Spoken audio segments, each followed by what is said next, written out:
Coucou les amis!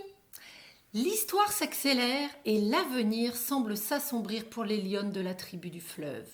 Laïka est un peu perdue face à toutes ces nouvelles responsabilités. Ce n'est pas une tâche pour moi. Je suis si petite et le danger est si grand. Souvenez-vous, juste avant de mourir, le roi Kalaïkam lui avait confié les rênes du clan le temps que son frère revienne. Il lui avait aussi révélé que Krone, Aro, Caïn, Claude et Talek étaient venus prendre le pouvoir par la force. Laïka se sentit trahie par son compagnon. Je ne veux plus, jamais, te revoir. Mais celui-ci semble avoir changé de camp.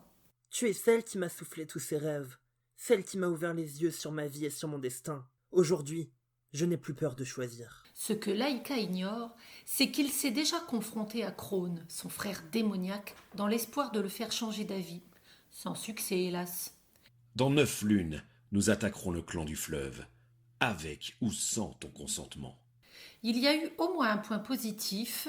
Son frère Aro a trouvé le courage de faire de même. Il a trouvé sa véritable place, et je vais en faire autant. Hélas, Krone ne l'a pas entendu de cette oreille et a violemment attaqué Aro avant qu'il ne déserte. Pendant ce temps, Laïka et Talek se préparent à la bataille. Il nous reste 9 lunes. On va se préparer. J'ai des promesses à tenir. Attendez, là, dans 9 lunes? Vous êtes bien sûr? Pourtant, il me semblait bien qu'avant de perdre connaissance, Aro avait dit à Krone quelque chose de troublant. Pourquoi tu lui as menti à propos de l'attaque? Pourquoi tu lui as donné une fausse date? Ça veut dire que l'assaut sera donné bien avant? Que Laïka et les lionnes ne se doutent de rien? Allez dire aux lionnes de se tenir prêtes. La guerre peut commencer. Aïe, aïe, aïe, aïe, aïe. J'ai peur de la lire la suite. Quoi? Mais non, ne vous en faites pas. J'ai pas dit que j'allais arrêter, je vais vous la lire quand même. Mais je dois avouer que je m'inquiète un peu pour nos héros quand même. Hein. Bon allez, on y va?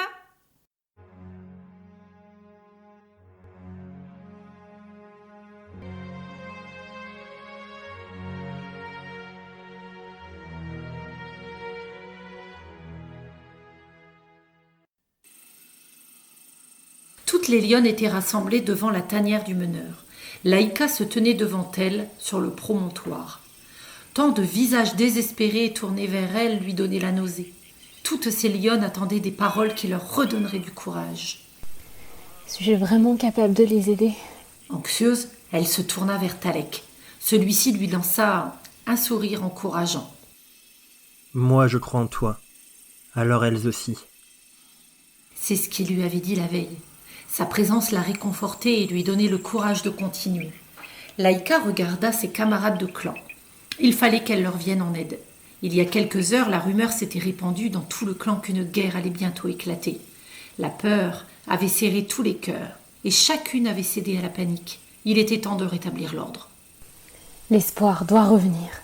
La jeune meneuse s'avança sur le promontoire. Chers amis, chers camarades de clan, il est vrai, notre roi nous a quittés. Mais nous ne devons pas céder au désespoir et à la panique pour autant. Kalaïkam m'a fait promettre peu avant sa mort de veiller sur chaque lionne, chaque lionceau du clan du fleuve, qu'il soit légitime ou non. Et c'est ce que je compte faire. Avec votre aide, nous allons défendre notre clan, protéger nos lionceaux, défendre nos vies. Nous sommes fortes car nous sommes ensemble. Nos ennemis ne connaissent pas les liens du clan. Ils sont perdus et seuls. Nous ne sommes pas seuls. Nous pouvons les vaincre. Une lionne se détacha de l'assemblée et s'avança. Pourquoi ne pas nous rendre? Ainsi, nous aurons à nouveau la protection d'un lion, et le clan ne s'en portera que mieux. Pourquoi nous battre? Une vague de murmures approbateurs envahit l'assemblée. Laïka soupira. Son regard glissa sur Kira, la vieille lionne. Elle savait, elle. Ce secret l'avait détruit. Laïka se fit mentalement une promesse. Plus jamais cela n'arrivera dans mon clan. Il est temps de rétablir la vérité. Elles méritent toutes de savoir. Laïka se prépara, cherchant les mots. Elle s'apprêtait à révéler à son clan le secret qui avait déjà fait couler tant de sang et initié tant de guerres. La vérité, l'horrible vérité que les lions s'évertuent à cacher depuis tant d'années, est la suivante. Selon nos lois, lorsqu'un nouveau meneur mâle prend la tête d'un clan, il doit assurer au plus vite sa descendance et tuer chaque lionceau qui n'est pas de son sang. Voilà ce qui arrivera si nous nous rendons. Un murmure horrifié parcourut l'assistance. Partout, les visages se crispèrent, les fourrures se gonflèrent de toutes parts, les griffes sortaient, les petits se blottirent contre leur mère. Laïka tenta de rétablir le silence avant de poursuivre. Akam aurait été forcé de tuer vos lionceaux pour devenir meneur s'il n'avait pas fui. Mais il va revenir, je le sais. Et lorsqu'il reviendra, le clan sera en sécurité. En attendant, c'est à nous de nous battre pour protéger notre tribu. Allons-nous nous laisser faire par une bande de lions ou par de vieilles lois idiotes? Ne sommes-nous pas assez fortes pour assurer nous-mêmes notre protection? Ne sommes-nous pas capables de nous battre pour ceux qui nous sont chers? Le discours eut l'effet escompté. Les lionnes relevèrent la tête comme un seul animal, dans le regard plus de peur, mais de la détermination et de la rage de vaincre. J'ai réussi. Laïka était transportée de joie. Je suis digne d'être leur meneuse. Elle attarda son regard sur ses amis, ses sœurs, ses camarades avant de reprendre la parole. Mes sœurs, joignez vos voix à la mienne. Rugissons ensemble. Rugissons pour signifier au monde que le clan du fleuve est toujours là et qu'il nous appartient. Les lionnes se relevèrent et rugirent avec Laïka tout ensemble. Elles joignirent leurs voix devant l'obscurité naissante. Un rugissement qui se voulait fort, courageux, un rugissement qui grondait dans tous les cœurs.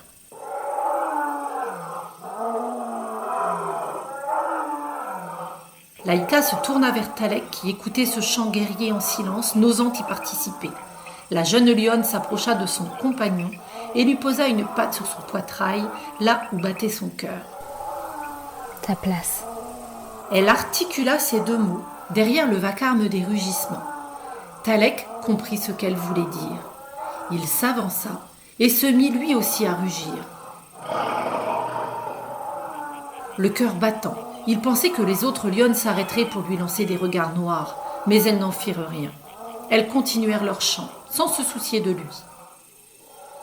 Ma place, ma famille. Ces mots étaient si doux aux oreilles de Talek, il se tourna de nouveau vers Laïka, et tous deux se mirent à rugir ensemble avec le clan. Taïta, je veux que tu prennes tes meilleures chasseuses avec toi et que vous me rameniez de quoi tenir si l'on nous assiège. La vétérane s'inclina devant sa meneuse et, obéissant à son mouvement de tête, 6 lionnes sortirent des rangs et se mirent en route à sa suite. Voilà déjà 4 lunes que la tribu s'organisait et travaillait d'arrache-patte pour se préparer à la guerre. Laïka avait doublé les effectifs des sentinelles. Une équipe s'était vue confier la tâche de consolider les défenses et les barrières du clan avec Yalamé à leur tête.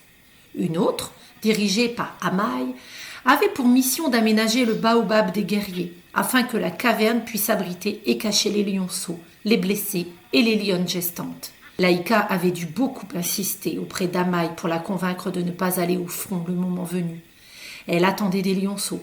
Ce serait vraiment de la folie de la laisser combattre. De plus, elle sera plus utile à défendre les petits dans la grotte. Mais Amaï était têtue, et Laïka craignait qu'elle ne désobéisse et finisse par se joindre à la guerre. De nombreux souterrains avaient été aménagés dans la caverne afin d'offrir une sortie de secours qui devait emmener les lionceaux loin du champ de bataille. L'entrée de la grotte avait été dissimulée à la perfection. Les lionnes avaient fourni un travail remarquable. Personne ne pouvait soupçonner en regardant cet arbre immense qu'à son pied se trouvait l'entrée d'une grotte abritant une dizaine de lionceaux. Laïka, juchée sur le rocher aux sentinelles, observait son clan.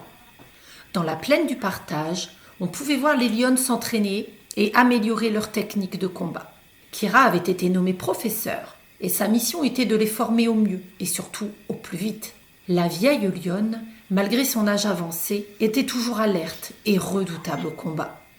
Elle avait pris part à de nombreux conflits au début du règne de Kalaïkam, qui l'avait formée à l'art du combat. Kaira est un excellent professeur et ses élèves apprennent vite.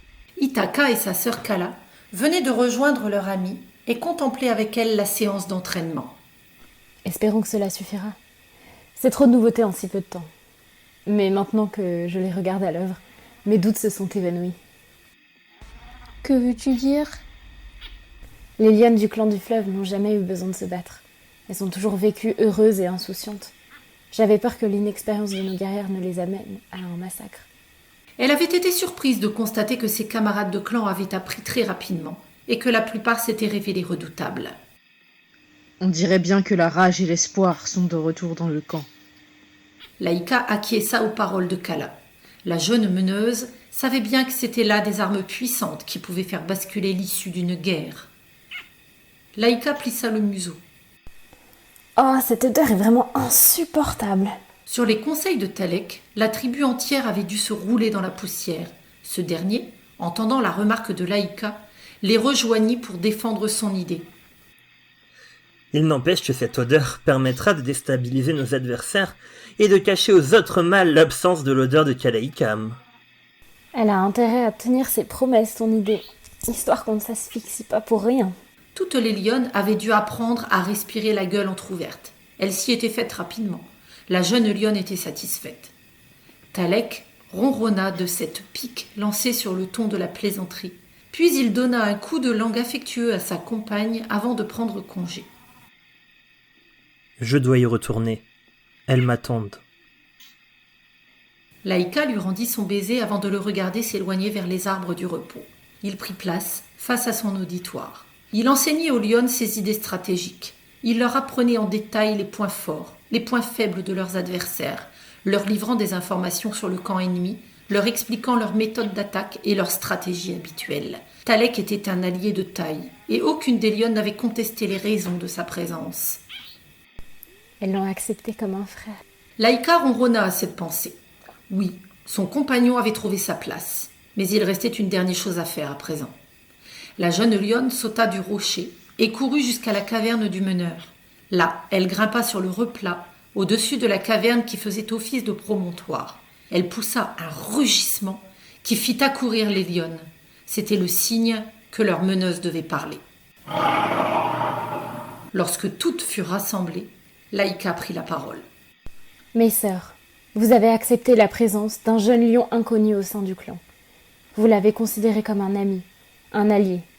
Il a combattu plus fort et plus dur que ce qu'on lui demandait. Il a livré à notre clan des informations capitales sur l'ennemi. Il vous a aidé, conseillé, écouté, guidé. Je crois qu'il est temps que ce jeune lion devienne un membre à part entière de notre tribu. Talek mérite sa place de frère dans la tribu de l'Esprit du Fleuve. Anxieuse, Laïka attendit la réaction des lionnes, mais en scrutant les visages, elle n'y vit que de l'approbation et de la joie. Talek était accepté. Elle chercha le jeune mâle des yeux. À son regard, elle vit qu'il ne s'attendait pas à ça. Il était surpris et anxieux, mais devant les visages souriants qui se tournaient vers lui, il se détendit. Soudain, il croisa le regard de Laïka et il n'eut plus le moindre doute. Transporté de joie, il s'avança à travers la foule pour s'avancer jusqu'à la source des esprits vers laquelle toutes les lionnes convergeaient. Laïka sauta de son promontoire et se dirigea vers la source. Elle frissonna en rentrant dans l'eau froide, mais elle n'y prêta pas attention. Elle s'assit au centre et vit les lionnes qui attendaient patiemment sur la berge, en cercle, autour de la source. Laïka fit signe à Talek de la rejoindre, ce qu'il fit d'un pas timide. Il vint s'asseoir en face d'elle. Esprit du fleuve. Le clan a accepté cet individu venu d'ailleurs. Il lui a donné sa chance. Talek nous a prouvé qu'il était digne de demeurer au clan par son courage, sa vaillance, sa loyauté et sa gentillesse. Moi, Laïka, meneuse du clan du fleuve, je déclare que Talek est à présent un membre à part entière de la tribu du fleuve. À la fin de son discours, la jeune lionne s'avança vers Talek et lui donna un coup de langue affectueux sur le front comme le voulait la coutume. Une véritable explosion de cris de joie, d'acclamations accompagna Talek alors qu'il sortit de l'eau. Toutes les lionnes vinrent vers lui pour le lécher à leur tour. Une marque d'acceptation de la part de tous, un moyen pour que Talek porte l'odeur de son nouveau clan. Lorsque la cérémonie fut finie, Talek alla trouver Laïka près de l'arbre à frères. Il savait qu'elle venait souvent ici contempler l'horizon et guetter le retour de son frère. Merci Laïka pour tout à l'heure. Merci de m'avoir accepté. J'ai à présent un clan et une famille. Laïka sentit l'émotion dans la voix de Talek. Elle ronronna. Oui, Tu n'es plus seule désormais. Tu ne le seras plus jamais. Ta place est ici. Tu es une lionne impressionnante, tu sais. La jeune lionne était perplexe. Pourquoi tu dis ça? Tu es devenue la première lionne à diriger un clan. Tu es la première à avoir nommé un vagabond illégitime membre de clan. Tu brises chaque règle, chaque code qui te semble injuste, alors que des générations de lions avant toi n'ont jamais osé le faire. Pourquoi fais-tu tout cela? Laïka ne répondit pas tout de suite. Elle contempla le ciel, d'un bleu si pur. Elle repensa aux dernières paroles de Kalaïkam concernant l'existence d'une prophétie. Était-elle vraiment cette lionne qui briserait les règles et les lois cruelles de son peuple? Tu sais, Talek, je pense que peu importe la vie que tu mènes, tu as toujours le droit de choisir. Choisir de faire ce que l'on t'ordonne ou choisir d'agir selon son cœur. N'est-ce pas ce que tu as fait en quittant les tiens pour nous rejoindre? Le jeune lion frotta sa tête contre celle de sa compagne. Elle lui lécha affectueusement le museau. Merci. Merci de m'avoir appris que le destin est quelque chose que l'on peut contrôler. Je ne regrette rien. Je t'ai choisi toi, et pour rien au monde je ne te quitterai. C'est une promesse. C'est une promesse. Je ne t'abandonnerai jamais. Laïka allait lui répondre quand des cris aigus parvinrent à ses oreilles. Elle se leva d'un bond et accourut vers les sentinelles, Talek sur les talons. Que se passe-t-il? L'une des sentinelles qui montait la garde s'empressa de lui répondre. Un lion, Laïka. Un lion mal battu et laissé pour mort. Où ça? Tout en parlant, Laïka sauta sur le rocher pour prendre de la hauteur. Là-bas, près des falaises. La lionne indiqua la direction de sa patte. En regardant dans la direction indiquée, Laïka vit une dépouille de lion, jadis un mâle fort et vigoureux. Il baignait dans une mare de sang. Son état pitoyable indiquait clairement qu'il avait été battu. La jeune lionne sentit quelque chose remuer à côté d'elle. C'était Talek qui était monté sur le rocher pour voir, lui aussi, de quoi il s'agissait. Il étouffa un cri.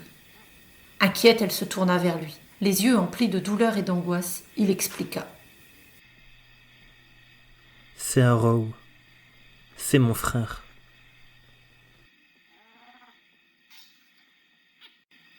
Talek n'avait pas eu besoin de convaincre Laïka. Elle avait tout de suite compris. La force des liens fraternels était sans égale. Cependant, elle ne pouvait le laisser y aller seule. C'est ainsi que Laïka, Talek, Taïta, Kira, Yalame, Itaka et Kala, les meilleures guerrières de la tribu, quittèrent le camp et se dirigèrent en courant vers les falaises. Le trajet ne dura que quelques minutes. Personne ne parla. L'anxiété était dans tous les cœurs. Laïka ralentit lorsqu'elle aperçut les falaises. Elle n'y était pas retournée depuis le jour où Akam et elle avaient mené un buffle en ce lieu. Pourtant, le camp était tout près. Elle frissonna au souvenir du buffle qui la coursait, prêt à la transpercer de ses cornes. Mais elle sourit au souvenir d'Akam qui s'était montré si brave pour la sauver. Elle sentit des griffes glacées lui serrer le cœur. Je n'ai pas pu le protéger. Talek ne fera pas la même erreur avec son frère. Elle se pressa contre les flancs de Talek pour le soutenir. Il tremblait à l'idée de découvrir l'état de son frère. Soudain, ils l'aperçurent à 2 pas du précipice. En face, sur la droite, se tenait un mur de roches irrégulières rempli de cachettes, de replats, de rebords. Laïka eut la désagréable sensation d'être épiée. Mais elle n'eut pas le loisir d'en faire part aux autres. Talek se précipitait déjà vers son frère. Le malheureux était couvert de crasse, comme s'il avait été traîné dans la poussière. Sa crinière naissante était teintée de sang. Sa patte avant droite reposait en faisant un angle anormal. Sa respiration était sifflante, révélant des côtes cassées. Mais au moins, il respirait. Talek laissa échapper un soupir de soulagement en voyant son frère ouvrir les yeux. Laïka n'avait jamais vu Haro avant, mais Talek lui en avait beaucoup parlé. Elle savait que c'était le frère avec qui il avait le plus d'affinité. Elle savait qu'Haro était bon et juste, mais contraint par Krone de faire des choses qu'il ne supportait pas. Laïka avait de la pitié pour le pauvre animal. Peu importe ses forfaits, aucun être vivant ne méritait d'être traité de la sorte. Elle ne se sentait pas à l'aise ici. Elle regardait sans cesse le mur rocheux, mais il n'y avait rien. Et pourtant, un étrange pressentiment la hantait. Surveillez le mur de roche. Ces guerrières acquiescèrent en silence et vinrent se poster tout autour de la paroi rocheuse. La meneuse alla rejoindre Talek. Haro tentait de parler, mais ses paroles étaient difficiles à comprendre car il chuchotait. Ses côtes cassées ne devaient pas lui laisser d'autre choix pour parler. Je voulais te prévenir. Je voulais vous aider. Mais Crown et les autres m'ont rattrapé. Pardonne-moi, mon frère. Tu es tout pardonné. Je vais t'aider, tu vas t'en sortir. Le jeune lion agonisant écarquilla les yeux de terreur. Va-t'en vite, pars. Pas sans toi, on va te soigner, ne t'inquiète pas. Non, tu ne comprends pas. C'est une embuscade dont je suis la part. Soudain, un rugissement se fit entendre. Laïka et Talek firent volte-face. 5 lionnes puissantes et bien musclées surgirent du mur rocheux qui se dressait devant eux. Elles atterrirent en face des guerrières du clan du fleuve, les crocs dénudés, griffes sorties et fourrures hérissées. S'engagea alors un concert de feulements entre les deux camps.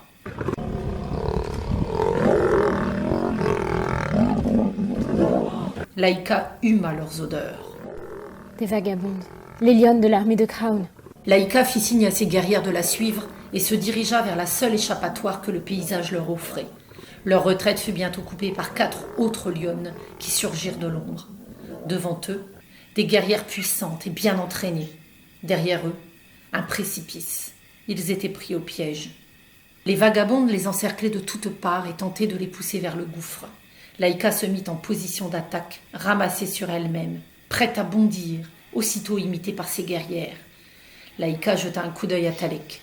Il était inquiet, et par leur échange silencieux, ils se transmirent leurs angoisses et leur peur de se perdre l'un l'autre.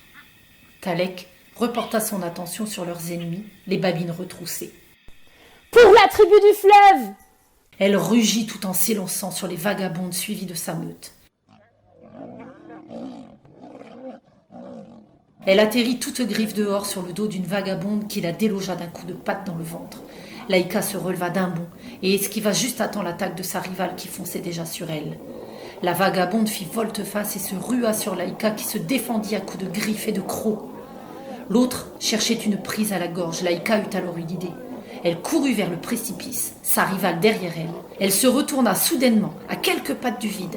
La vagabonde tenta de freiner maladroitement, surprise par ce revirement de situation. Laïka se jeta sur elle et atterrit sur son dos. L'autre lui laboura le ventre avec les griffes.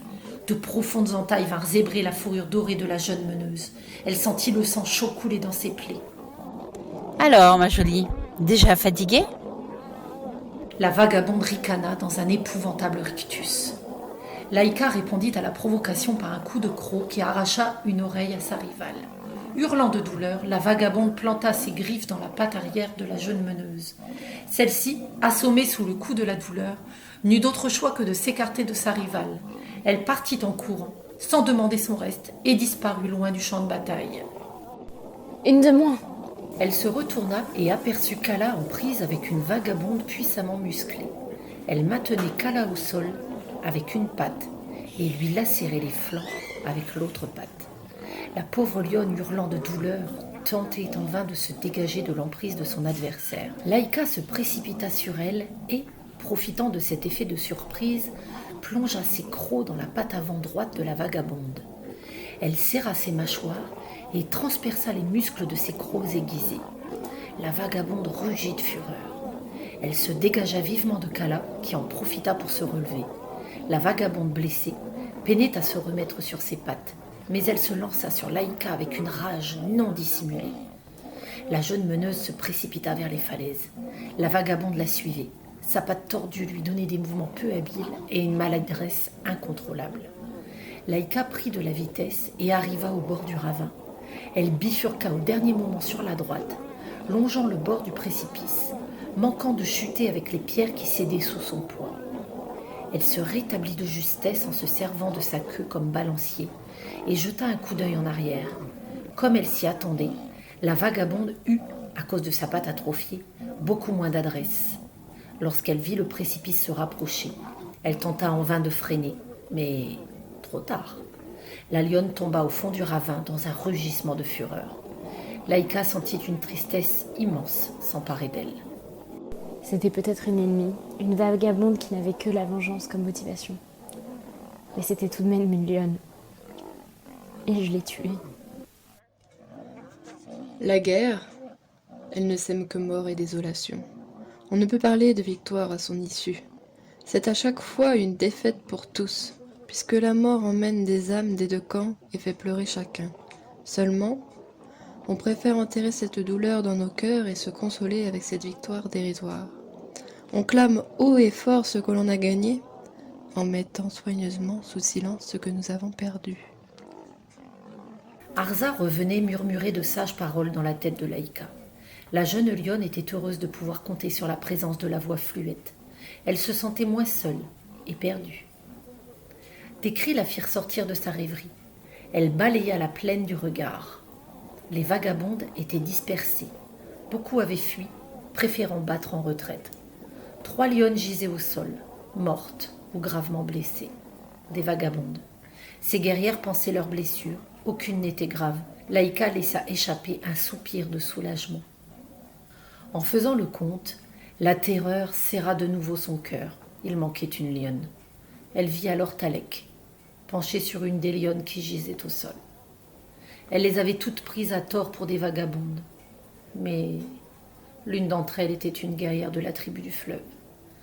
Tentant de repousser cette pensée qui l'assaillait sans cesse, elle se refusa à croire l'évidence.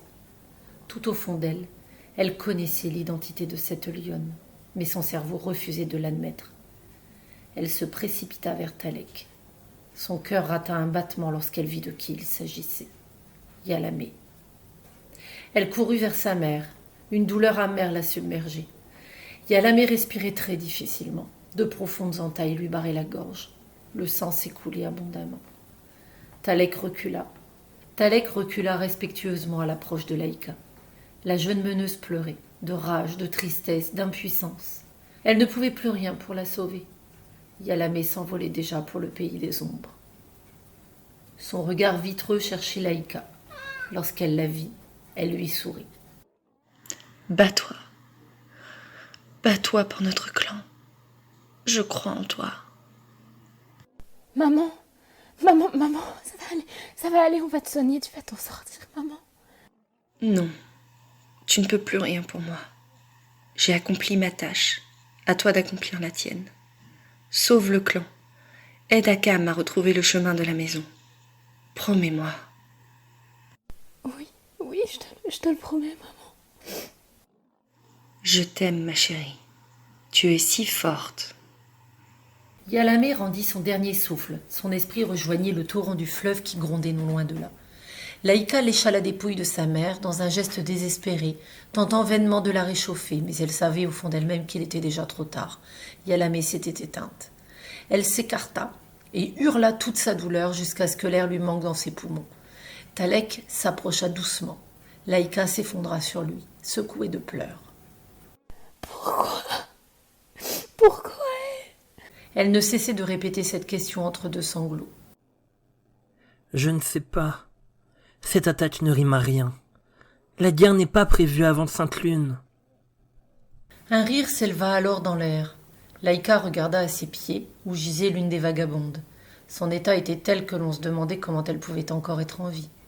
La lionne reprit son ricanement tout en crachant des caillots de sang. Laïka s'avança vers la lionne, ne pouvant contenir sa fureur. « Dis-moi ce qui te fait rire, et j'abrégerai tes souffrances. » Le regard vitreux de la vagabonde se tourna vers elle. « Ta tribu n'en a plus pour longtemps, jeune lionne. Ce piège était destiné à éloigner ton traître de compagnon et tes meilleures guerrières du camp. Krone a déjà lancé ses troupes.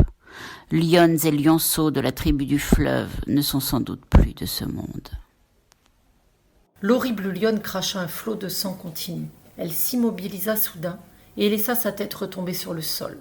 Elle était morte. Dégoûtée, Laïka s'écarta de la dépouille. Soudain, un cri déchira le silence.